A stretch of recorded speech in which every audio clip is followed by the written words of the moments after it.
সবাইকে উপবৃত্তি সংক্রান্ত আরো একটি আপডেট ভিডিওতে স্বাগতম জানাচ্ছি।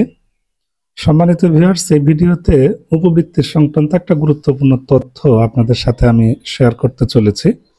অবশ্যই ভিডিওটা শুরু থেকে শেষ পর্যন্ত দেখবেন।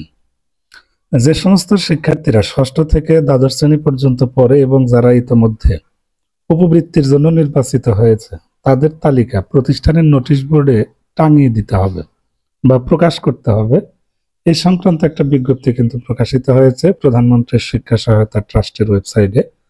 এখানে বলাই আছে যে উপবৃত্তির জন্য নির্বাচিত শিক্ষার্থীদের তালিকা প্রতিষ্ঠানের নোটিশ বোর্ডে প্রকাশ সংক্রান্ত।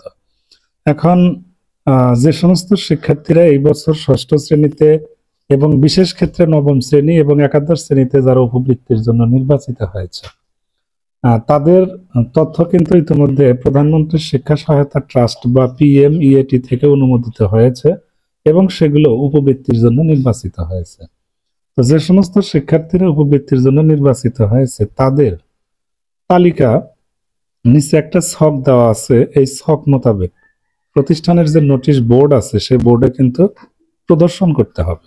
তবে এখানে শিক্ষার্থীদের নাম, শ্রেণী, রোল নম্বর এবং অভিভাবকের নাম ব্যতীত অন্যান্য তথ্য দেওয়া যাবে না, যেমন NID নম্বর, তারপরে হচ্ছে মোবাইল ব্যাংকিং হিসাব। এগুলো যেহেতু প্রত্যেকেরই ব্যক্তিগত, যার কারণে এগুলো কিন্তু শেয়ার করা যাবে না।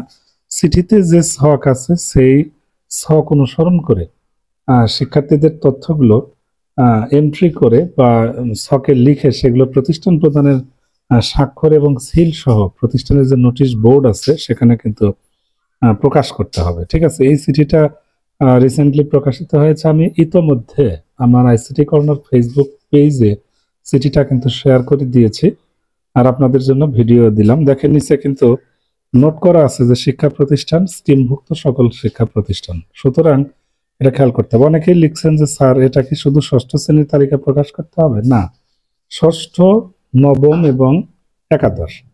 আমরা তো জানি যে ষষ্ঠ থেকে একাদশ শ্রেণী পর্যন্ত যারা আছে উপবৃত্তির জন্য নির্বাচিত, তাদের প্রত্যেকের তালিকা এখানে দিতে হবে। ঠিক আছে, এটা হচ্ছে ব্যাপার। অনেকেই লিখেছেন যে তালিকা ষষ্ঠ থেকে নবম কিনা। আসলে ক্ষেত্র বিশেষে নবম, কারণ ষষ্ঠ এবং একাদশ শ্রেণীতেই মূল এন্ট্রির কাজটা হয়। তো অবশ্যই আমার ICT কর্নার ইউটিউব চ্যানেলটি সাবস্ক্রাইব করে রাখবেন। শিক্ষামূলক যত আপডেট আছে সবার আগে পেতে এখনই চ্যানেলটি সাবস্ক্রাইব করে রাখেন।